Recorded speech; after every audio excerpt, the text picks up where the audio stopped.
Cienījamā prezidents kundze, kultūras ministre, Saeimas komisijas vadītāji, Rīgas domas izglītības, kultūras un sporta komitejas vadītāji, Šteinbuks kundze, Ekscelences fóruma dalībnieki, mūsu draugi no Eiropas kultūras galvaspilsētām. Man gribās jums visiem teikt labrīt.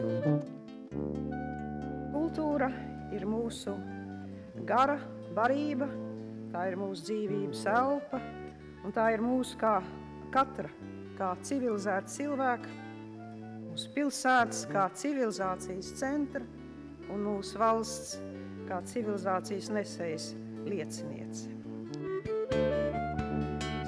Mēs tiešām ceram, ka jau 2013. gadā mēs varēsim atvēlēt līdzekļus ne tikai izdzīvošanai, bet arī dzīvošanai, un finansējums kultūrai kļūs par mūsu prioritāti.